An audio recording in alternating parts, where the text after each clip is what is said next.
First, Newsline with Faraz, Shauketaly. And a very good evening to you and welcome to Newsline Live. We're broadcasting as we almost always do from the Newsfirst studios in Dawson Street in Colombo. And it's budget, and economy that's on the mind of most people these days, even though the season of goodwill is nearly upon us. And no better person really than to speak to an economist from the Advocata Institute. Mr. Dananat Fernando is right here with us. Very good evening to you, Mr. Fernando. Good evening, Faraz. And finally, we meet. Thank you very much for turning up on Newsline Live. I know you've been here before, but I wasn't here. What ails the economy? What's wrong with this budget, or what's right with it? Faraz, it's a difficult budget, first of all, because there are so many variables to manage. Yeah. And it's a difficult, it's a difficult balance to strike, first of all.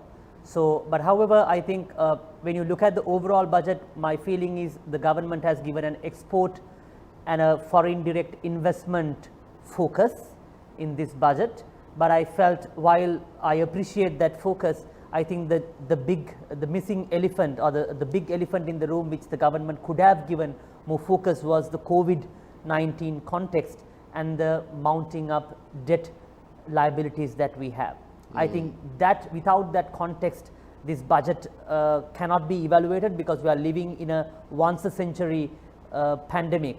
And without that context, I think the rest of the budget items, there is no point evaluating it. So you have to bring that first context to the limelight, and then you have to evaluate the rest of the budget proposals.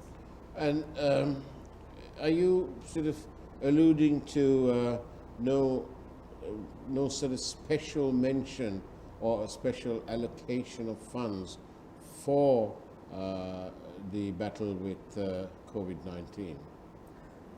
For us, one way of thinking it is only about a special allocation, but I would like to go slightly beyond that, because what are we going to do with the COVID situation on an economics context is what we have to first think of.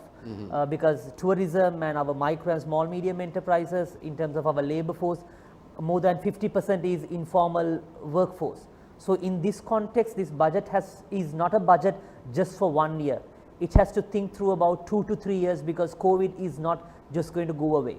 We have to live it through next year up to an extent, till our most, a higher proportion of our population get vaccinated, or if you are going for an alternative method, that has to be in place.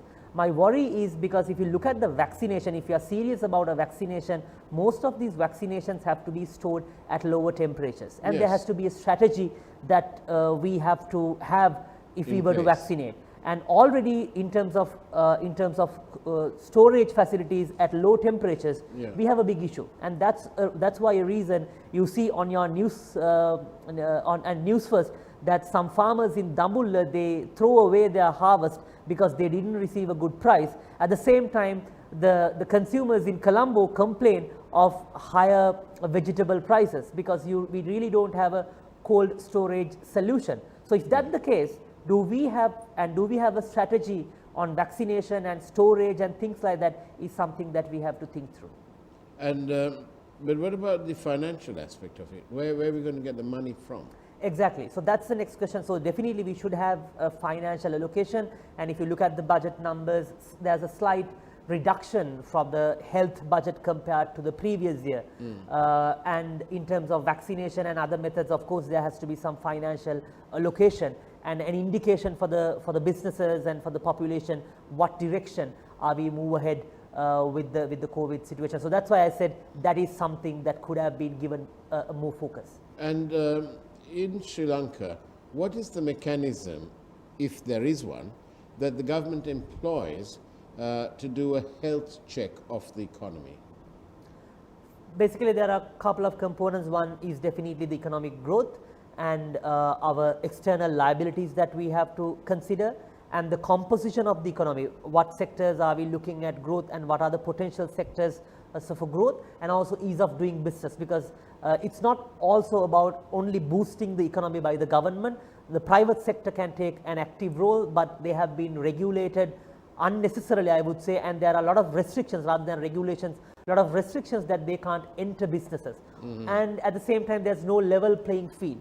So those are the factors, those are the health checks that the government can do. Now, in the United States, they do regularly, I mean on a monthly basis, they check the state of the economy, the health of the economy, by looking closely at the job or the employment figures.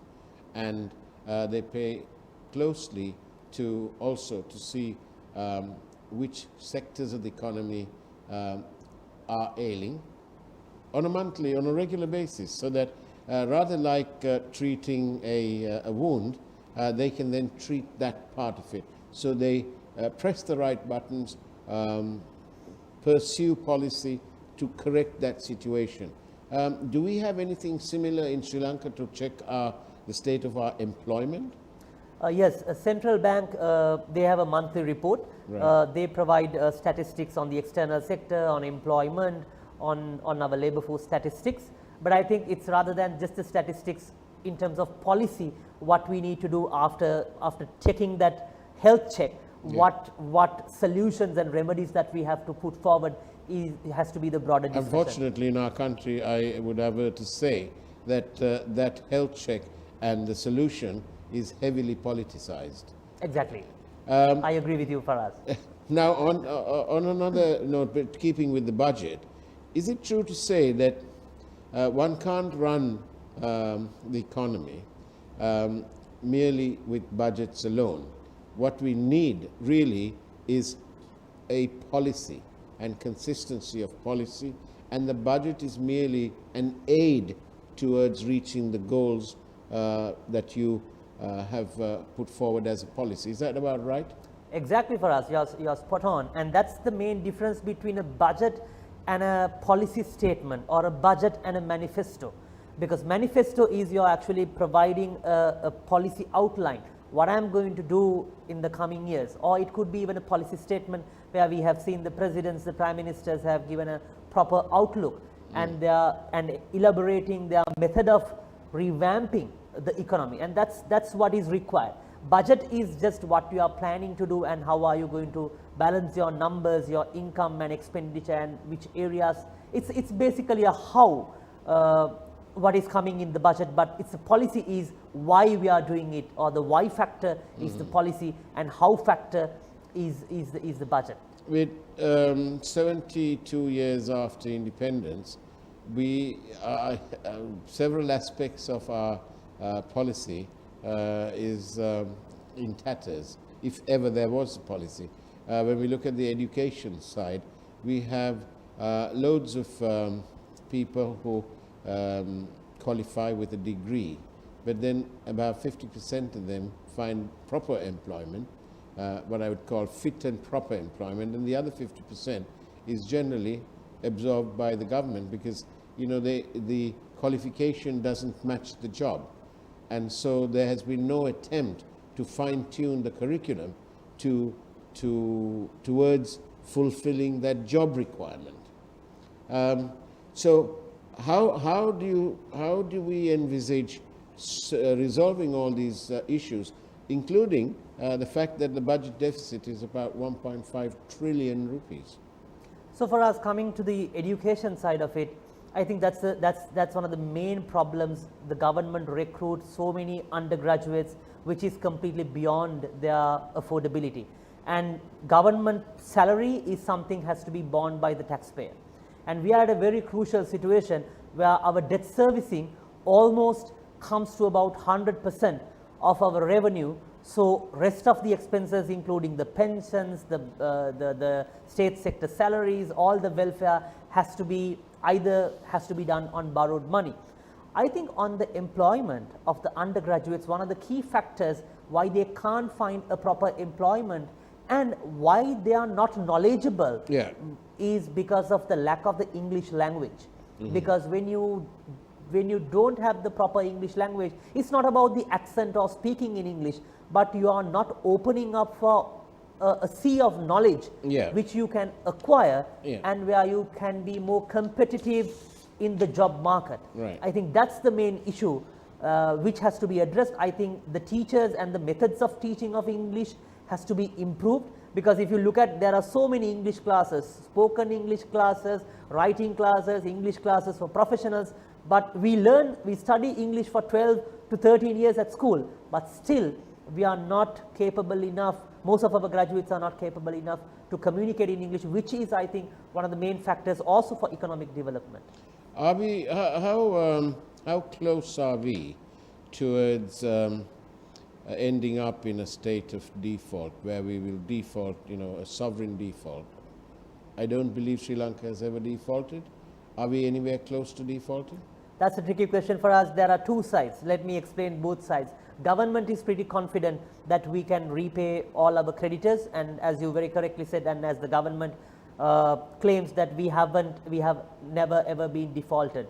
But the problem is the equation that we have to balance on the other side. But whilst you're saying this, I have to interrupt you and tell you that the 3 rating agencies don't agree with that. Exactly. So the government is confident because they have confidence on bringing foreign direct investment and economic growth, Yeah. and financing that debt repayments through the bilateral support and achieving it from the economic growth. Yeah. But however, the other side is we have about 5.9 billion US dollars in our reserves, and we have to pay about 4 billion US dollars on average for the next 4 years, and that's where this formula doesn't balance, and that's why the credit agencies have downgraded, because they really don't see it as a solution. I think the government tend to look also depending too much on the port city investment, so on and so forth, and that may be one way of looking at it. Yeah. Of course, there will be some things to compromise if we are going on that route with the Belt and Road Initiative, but government has to be, my advice to the government, if they consider me in my advice, would be the recent report on Financial Times. It was just published 2 days ago. The main 2 banks by China has cut down their funding on Belt and Road Initiative, from about 417 billion US dollars in 2016 to about 4 billion in 2019. That's a big That's a big cut. At the same time, there's another counter argument that China is not now spending for Belt and Road Initiative through their main banks, but they are doing it through the state-owned enterprises that the China has. But however, why they do it, and this database is not yet published, so the government has to be really careful about it, because otherwise we may run out of the final solutions that we have at hand. But with the when we're looking at the enormous deficit between our income and expenditure, it's very clear that the government needs to up the ante on revenue to collect more money. And unfortunately for this government, they came in and they did a lot of goodies. They gave various tax breaks and so on, concessions. Of course, to be fair, they didn't expect, nobody expected COVID-19 to come along. But now that they find themselves in that reality, is it time that the government did a U-turn and reversed its policy and went back to the previous, where they can up the game on revenue collection? Government can consider that option for us, but there are 2 sides that we have to look at, because as we started this discussion, the policy consistency has to be also maintained.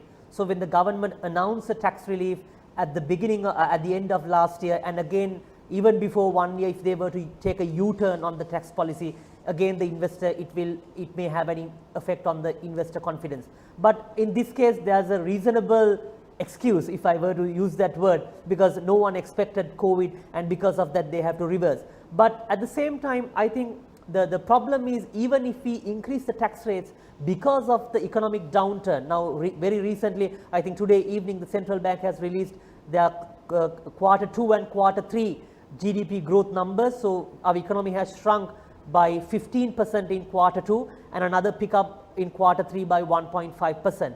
So at that level of economic downturn and contraction, whether even if you increase the tax rates, whether people would have money and the capacity to pay it is another question. So that's why I believe that government has to consolidate on the expenditure side, because we run a lot of state-owned enterprises which are making colossal losses. Just take Sri Lankan Airlines as an example, and I take this example quite often because the losses of Sri Lankan Airlines is equivalent to, almost equivalent to the Samurdhi allocation by the government. So how can you justify someone paying a fair share for losses of Sri Lankan Airlines that most of these people would never take a flight at Sri Lankan Airlines just to cover up the losses to balance off the Samurdhi expense. And along with that, when we look at the almost apparent inability or lack of policy towards implementing what we call the recovery of proceeds of crime, especially connected to Sri Lankan Airlines, then the problem is all the greater to understand. On that note, we'll go for a short break. Don't go away. We are in conversation with Mr. Dhananath Fernando from Advocata Institute. We'll be back after this short message.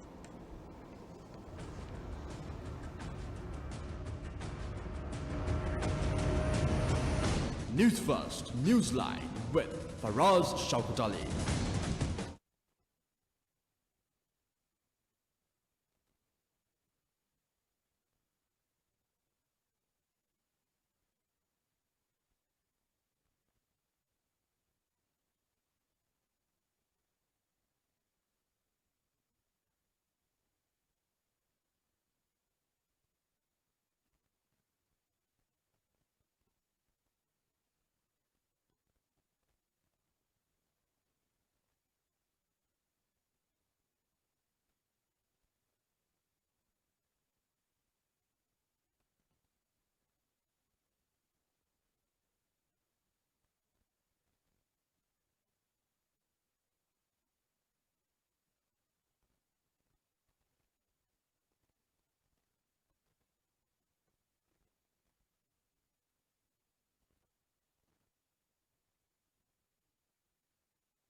Newsfirst, Newsline with Faraz Shauketaly.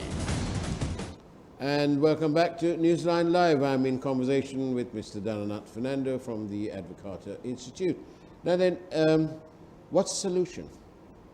We can't possibly, the people, how often can you ask them to tighten the belt? Businesses are suffering and the government needs more revenue.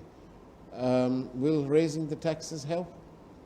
Yes, Faraz, as I explained before, raising the taxes would be a difficult choice, but it also now we are picking up the solutions from the worst case basket. Yeah. So we have to evaluate in that context. The one option is of course to increase taxes, but government has to evaluate what would be the impact on their policy stance versus the policy stability.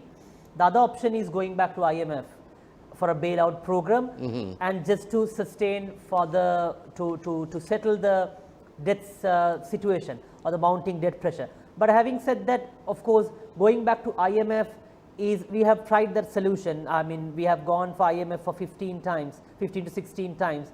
I think since we took the membership of IMF, about almost 50% of the time has been spent under IMF bailout programs, and that shows how bad we have managed our economy throughout post-independence. So when IMF comes with the solution, they will come with the general policy prescription. But the problem is that can be a solution if we are serious about reprofiling our debt, which would be difficult to do, and that's again a choice by the government. But when you go to IMF, that would be the main way of if we are going for on the route of debt reprofiling. Of course, we have to get the IMF support, because otherwise it's not possible to do the debt reprofiling, because IMF has to provide confidence for the investors who are taking the haircut on postponing the payments or getting a lesser amount than what is agreed, because any changes in the conditions in the financial markets is considered as a default. So those are the options we have at hand for us. And when you look at these, gross national income by the industrial origin, when you look at the agriculture, forestry and fishing, the 16 items there comes to about 1.1 trillion rupees, and that was for 2019. How are we going to get that up? Yes, for us, the only way out to get that up is increase the productivity. Right. Now, the agricultural sector is one of the most unproductive sectors in Sri Lanka. It's across. It's from tea to coconut to rubber to paddy. So just take the agriculture as an example. About 25% of our labor force contributes from the agricultural sector, but their contribution to the GDP is just about 8%. And there are so many restrictions on land, on water, and we are not doing the proper costing when we calculate the numbers on, especially on the paddy and all the other sectors, because water is being provided free of charge. A recent report by a university has found out that just to produce 1 kilogram of rice, it consumes about 2,500 liters of water. And even if you cost that water at industrial rate of maybe about 25 cents, and if you add that to the rice prices, it's no longer affordable for most Sri Lankans. But given that the water is provided free of charge, we are not costing. And the fertilizer subsidy that is paid by the taxpayer, that is not being costed. So actually, if you cost that cost lines, really, if you do the costing for 1 kilogram of rice, it is no longer available, will be available even at 100 rupees or 120 rupees. So that's why I said it's pretty much unproductive, and it's same as in coconut, same as in tea and almost all the other sectors, because we are not using the proper technology, and there are some import restrictions on bringing down that technology, and we have restrictions on getting the foreign labor. Because that's how the innovation happens. If you look at the Sri Lankan rubber industry, it's how we work with foreigners, and that's how the innovation works. You work with someone and you learn something and you try it out, you test it out, and that's how you improve productivity. And those are the restrictions what is holding us back on improving these numbers for us, the 16 line items on agriculture and fishery. But when we look at the growth of our economy from 2014 till 2020, it's been virtually the same. There has been no growth. So how can we have more jobs? Somebody promised us 1 million new jobs. In fact, it wasn't 1 million new jobs at all. When the economy is stuck, if you examine the EPF ETF figures, that is also the check and balance, because when you look at that, you know that there haven't been very many more jobs. In fact, it may have been the other way around. So, for a quick fix, for an immediate fix, not medium and long term, we need a fix now. What do we do until perhaps this whole COVID matter is virtually resolved with the arrival of the vaccine and so on now? Maybe for the next 6 months, is there something the government should be doing and maybe not doing? For us, first, for the last 5 years, to come out with that quick fix, we have to understand what mainly caused the problem. Over the last 5 years, we had 5 major shocks to our economy. Starting from 2015, there was a massive bond fiasco. Yeah. And second, there was a major drought in 2016, 17, 18. And in 2018, there was a constitutional coup. And 2019, there was Easter attack. And 2020, there was COVID. So there has been back-to-back shocks, which is not at all affordable to our economy. But some of those were avoidable. Exactly. The bond scam was avoidable. Exactly. And very sadly, this government, even though they mention it in the President's manifesto, they've done absolutely nothing to a point about holding those people accountable. Those people are still getting away with it. The constitutional coup was also avoidable. And so these are very much man-made, made in Sri Lankan problem. Exactly. So there's mismanagement and misfortune. I think the drought and the COVID are probably misfortune, but the rest of the 3 shocks we could have avoided. And that's one reason. So we have to make sure, first of all, moving forward, we should not do any such mistakes. Yeah. In number one, for a quick recovery. For us, what we can do is, since the government is lacking funding, as well as the private sector, as everyone has impacted, I think what we can do is to deregulate some of the industries and let the economy work by itself. And that's what I would suggest as a quick fix. And also, if we open for more investment, and if we remove that barriers and maybe some restrictions on land, because most of the capital is just holding back on land, because 80% of the Sri Lankan land is owned by the government. And if you release that potential, of course keeping the forest cover with the government, and I'm not advocating for deforestation, because 30% of the they're land, already selling they're already selling that. Exactly. So but if the capital can be unleashed, which is with land, that could have a quick boost on the economy, because then people can keep it as a collateral, they can invest. But this policy, though, this government's policy is not to sell the family silver.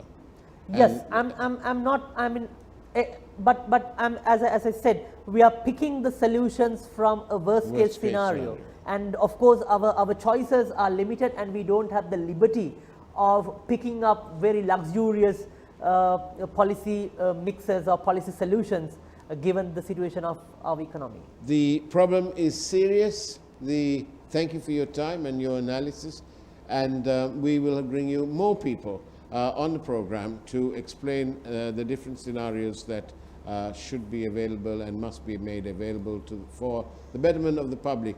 Now, of course, it's time for the primetime news from News First at the 9 o'clock news. Take care, have a great evening ahead of you, and as always,